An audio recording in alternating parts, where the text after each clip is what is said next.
নমস্কাৰ। আমি সমূহ ৰাইজক উদ্দেশ্যি ক'ব বিচাৰিছোঁ যে কেন্দুকুছি নৱযুৱক শিল্পী সংঘৰ উদ্যোগত আমি দুদিনীয়াকৈ 10 আৰু 11 মে 26-27 বহাগত ৰঙালী বিহু অনুষ্ঠিত কৰাৰ কথা আছিল যদিও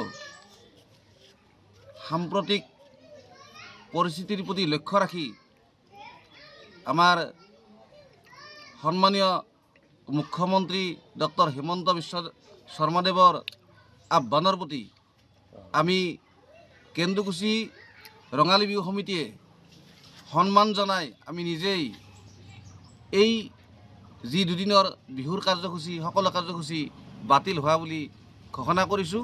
পৰৱৰ্তী পৰ্যায়ত আমি চৰকাৰী পক্ষৰ লগত আলোচনা কৰি পুনৰ অনুষ্ঠানটো পাতিম বুলি সমূহ ৰাইজক কথা দিম। ইতিমধ্যে আমাৰ প্ৰস্তুতি প্ৰায় সম্পূৰ্ণ হৈ উঠিছিল। আপোনালোকে নিজেই দেখিছে যে ইতিমধ্যে আমাৰ ৰভা দিয়াৰ কাম সমাপ্ত হৈছিল। অসমৰ বিভিন্ন স্থানৰ প্ৰায় 21টা দলৰ লগত আমি বিহু দলৰ লগত কথা পাতিছিলোঁ। গায়কক আমি এগ্ৰিমেণ্ট কৰিছিলোঁ, চাউণ্ডত আমি এডভান্স দিছিলোঁ। ইতিমধ্যে আমাৰ প্ৰায় সম্পূৰ্ণ হৈ উঠিছিল। যিহেতুকে আজিৰ পৰা বিহু হোৱাৰ কথা আছিল, যোৱাকালি আমাৰ মুখ্যমন্ত্ৰী মহোদয়ে ঘোষণা কৰিছে। গতিকে আপোনালোকে নিজেই দেখিছে। যা হওক, ৰভা আমাৰ এনেকৈ থাকিব যে যেতিয়া খুব সম্ভৱ অতি সোনকালেই দেশৰ পৰিস্থিতি উন্নত হওক আৰু আমি ৰাইজক বিহু দেখাবলৈ সক্ষম হ'ম বুলি আমি আশাবাদী। লগতেই আমাৰ দেশমাতৃৰ হকে যিবিলাক যোদ্ধাই আমাৰ দেশৰ হকে যুদ্ধ কৰি আছে, সকলোৱে অতি বীৰত্বৰে যুঁজি আমাৰ ভাৰতলৈ গৌৰৱ কঢ়িয়াই আনক, এই আশাৰে আমি ৰঙালী বিহু সমিতি সদায় আশাবাদী। নমস্কাৰ। আমি সমূহ ৰাইজক উদ্দেশ্যি ক'ব বিচাৰিছোঁ যে কেন্দুকুছি নৱযুৱক শিল্পী সংঘৰ উদ্যোগত আমি দুদিনীয়াকৈ 10 আৰু 11 মে 26-27 বহাগত ৰঙালী বিহু অনুষ্ঠিত কৰাৰ কথা আছিল যদিও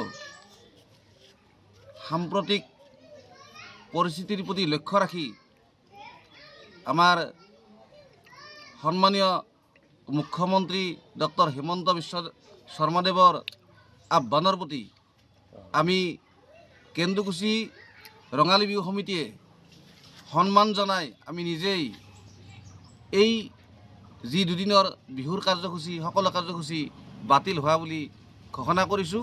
পৰৱৰ্তী পৰ্যায়ত আমি চৰকাৰী পক্ষৰ লগত আলোচনা কৰি পুনৰ অনুষ্ঠানটো পাতিম বুলি সমূহ ৰাইজক কথা দিম। ইতিমধ্যে আমাৰ প্ৰস্তুতি প্ৰায় সম্পূৰ্ণ হৈ উঠিছিল।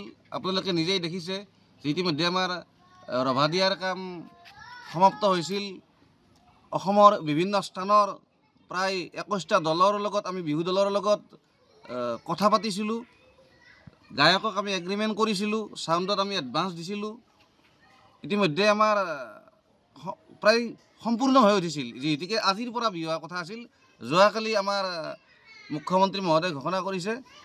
গতিকে আপোনালোকে নিজেই দেখিছে।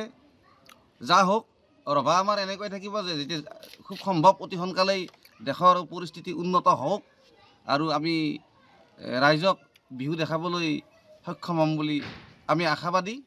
লগতেই আমাৰ দেশমাতৃৰ হকে যিবিলাক যোদ্ধাই আমাৰ দেশৰ হকে যুদ্ধ কৰি আছে, সকলোৱে অতি বীৰত্বৰে যুঁজি আমাৰ ভাৰতলৈ গৌৰৱ কঢ়িয়াই আনক, এই আশাৰে আমি ৰঙালী বিহু সমিতি সদায় আশাবাদী। যিকোনো খবৰৰ বাবে যোগাযোগ কৰক 7099017330 লগতে 7099017110 নম্বৰত।